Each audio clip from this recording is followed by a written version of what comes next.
Sasa video leo nataka kuzungumzia kuhusu homosexuality ama ushoga, kwa sababu ni swala ambalo najua linaleta sana utata kwenye jamii zetu za Kiafrika especially labda kidini pia, lakini ni kitu ambacho inafaa tukizungumze pia kiupande mwingine na watu tuambiane, yani kunaenda vipi, sio tuwe tunasikia tu pande moja, lakini kama kawaida yangu nimekuambia mimi kupatia the other version of the story ama upande mwingine wa jambo fulani.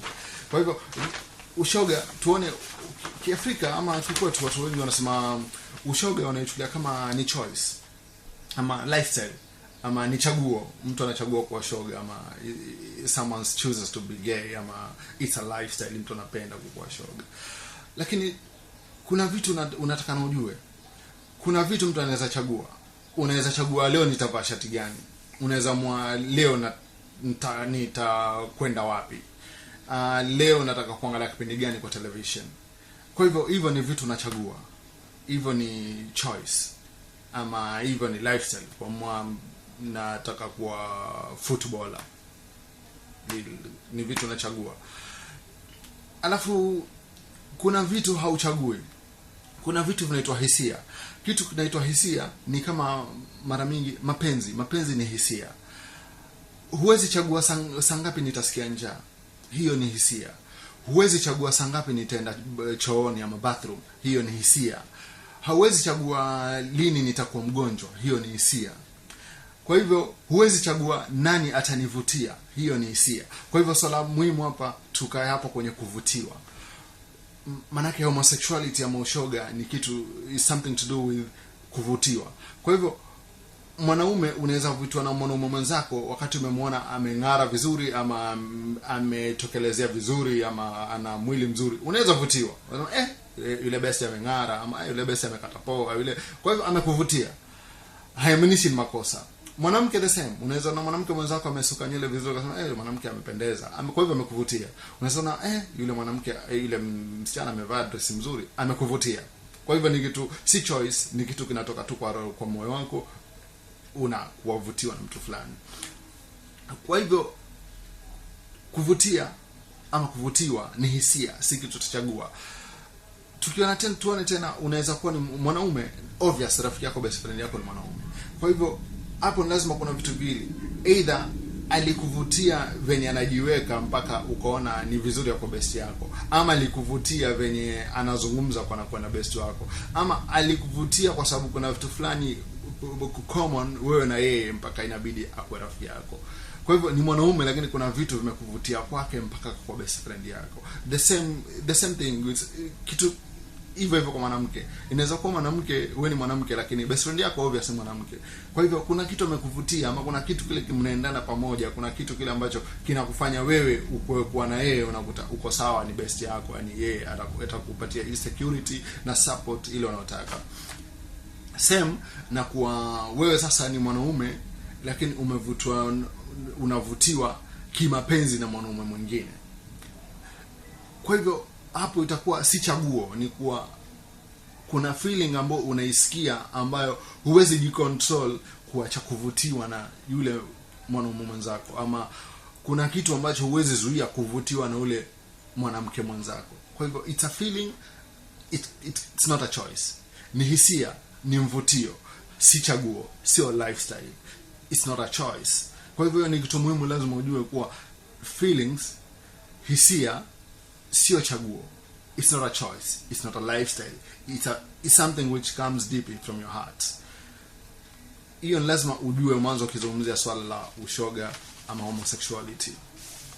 Tuone watu wanasema nini kuhusu homosexuality. Watu wajua ndoa za mashoga zikuruhusiwa. Wajua mwanzo si kawaida ya maumbile ya mwanadamu, ya mwanaume kwa na mwanaume.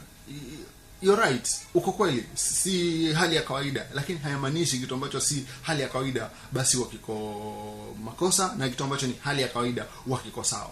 Kwa sababu tunajua mtu kuvaa miwani sio hali ya kawaida. Binadamu anatakana aone bila miwani, ametengezwa aone bila miwani. Kwa hivyo mtu akivaa miwani si hali ya kawaida, lakini watu huvaa miwani kwa sababu ni kitu ambacho kina either macho yake yako na shida ambayo inabidi avae miwani. Kwa hivyo ni shida kati ya maumbile yake ama kitu kama hiyo, ama amejisikia anataka kuvaa miwani, si yake anafanya avae miwani, ama kuna vitu mingi vinaweza kufanya avae miwani, lakini haifanyi ikuwe ndio right, haifanyi kuwa ni sawa basi kwa sababu ametaka kuvaa miwani ni sawa. Lakini mtu akiwa amevutiwa na mwanamume mwenzake ilikuwa ni makosa. Tena na kurejelea, sio kitu chochote ambacho ni kawaida ni sawa, na sio kitu chochote ambacho si cha kawaida ni makosa. Kwa hivyo kuvaa miwani si makosa na si kawaida. Kutumia air condition kwa nyumba si kawaida. Kunayo hewa natural, lakini tunatumia air condition ama tunatumia fans kwa sababu tunataka tupate baridi ndani ya nyumba, kuna joto, lakini si hali ya kawaida. Lakini haimaanishi it's wrong. Tunaweka heaters kwa nyumba, tuweke joto kwa nyumba. It's not natural, si hali ya kawaida, lakini tunahitaji heater kama kuna baridi. Kwa hivyo haimaanishi kitu chochote ambacho si cha kawaida kiko makosa na kitu ambacho ni cha kawaida kiko sawa. Fikiria hilo. Watu wengine wanasema, ndoa za mashoga zashababisha watu wengine wa kuwe mashoga. Jiulize swali hili. Kama wewe ni mrefu ukitembea na group ya watu wafupi, utakuwa mfupi? Nadhani haiwezekani. Na kama wewe ni mrefu ukitembea na watu warefu, kama wewe ni mtu mfupi ukitembea na watu warefu, haimaanishi utakuwa mrefu. Kwa hivyo ni kitu ambacho hakiwezi fanya mtu akue kwa sababu mtu fulani yuko kama hivyo, haiwezekani. Haimaanishi ukikutembea na football utakuwa footballer. No, it doesn't work that way. Unaweza kuwa unatembea na footballer na ni musician. Kuna vitu fulani haviambukizwi, si ugonjwa, haviambukizwi. Kwa hivyo hiyo hoja pia inafaa uweke kando. Alafu kuna hoja nyingine watu sema ati kukubali ndoa za mashoga kutafungua milango wa kila aina ya ndoa. Okay. Kwa hivyo unaamnisha watu wataka kuoa wanyama, watu wataka kuoa miti. Kwanza angalia neno ndoa inafungwa vipi. Ndoa ni lazima watu wawili wakubaliane kuishi pamoja. Hiyo ndio msingi wa ndoa. Watu wawili watakapokubaliana kuishi pamoja. Neno muhimu hapo ni angalia kukubaliana. Kwa hivyo kusema itafungua mlango wa kila aina ndoa, mwanzo ukaenda kuoa utaulizwa mtu fulani unakubali kuolewa na mtu fulani, au mtu fulani unakubali kumwoa mtu fulani, ndio au la. Alafu kuna kitu kinaitwa marriage certificate, mtasaini kwa mmekubali nyote. Tunajua wazi mti hawezi toa consent ya kubali au kukataa. Mnyama hawezi toa consent ya kubali au kukataa. Kwa hivyo hapo tayari habari ya kuwa itafungua mlango wa ndoa za kila aina, hiyo ni hoja ambayo haina msingi hata kidogo. Kwa hivyo mnyama tayari hataweza kusign marriage certificate na mti hautaweza kusign marriage certificate. Hoja nyingine wanasema hoja itakuwa ina maana gani basi ndoa kama watu hawezi kupata watoto kwa sababu mashoga hawezi zaa. Kwa hivyo jiulize swali moja, mwanaume ambaye hawezi pachika mwanamke mimba haruhusiwi kuoa? Ama jiulize tena, mwanamke aliyeko tasa ama ambaye hawezi pata watoto haruhusiwi kuolewa? Hilo si swali mimi nitakujibia. Hilo ni swali mwenye jiulize. Kwa hivyo ndoa si ya kupata watoto. Ndoa ni ya watu wawili wanaopendana kutaka kuishi pamoja. Mtapata watoto, hiyo ni hoja yenu. Lakini hiyo sio madhumuni ya watu kuoana. Uulizi muoana ili kesho mpate watoto? Ndio au la? Hiyo ni swali wa haliko. Hiyo ni mkiwa nyinyi wenyewe bedroom kwenu huko mtaulizana mara kupatiana watoto ama mtakupatiana. Kwa hivyo hoja kuwa ndoa itakuwa haina maana kama watu wasipata watoto, hapo utakuwa pia umehusisha watu ambao hawana nguvu za uume za kuzalisha, ama utakuwa pia umehusisha wanawake ambao hawawezi zaa watoto, kwa basi hawezi olewa kwa sababu sasa hakuna vile watapata watoto. Kwa hivyo hiyo ni hoja ambayo unafaa uweke kando kabisa, yani tena mbali na wewe, hata usizungumze watu wakaisikia. Kwa sababu kuna watu wengine wataudi au kama watu waliotajia wanaume ambao wana nguvu za uume ama wanawake ambao ni matasa. Alafu kuna hoja nyingine tena nasema itakuwa inakiuka maadili ya Kiafrika na itakuwa inabadilisha mienendo na tabia zetu za Kiafrika. Hebu tufikirie kwanza. Kwa hivyo bado tuko na mienendo yetu ya Kiafrika. Hapo ndipo saizi ukiangalia video na kaniambia umejifunga ngozi hapa chini kuziba uchi na hapa juu matitini kama mwanamke kuziba matiti yako. Bila shaka hujavaa hivyo, umevaa suruali na shati. Kwa hivyo kuonyesha mambo ya Kiafrika mengi yamebadilika. Unajua zamani jamii nyingi za Kiafrika labda zilikuwa zinajichanja masura ama sehemu fulani wanajitoboa na mavijiti ile kama Masai, lakini haimaanishi saizi watu bado wanafanya. Labda wanaofanya ni kidogo, lakini haimaanishi kuwa basi tukifanya ushoga basi vitu fulani vita change. That's not the point. Haikai kabisa namna hiyo.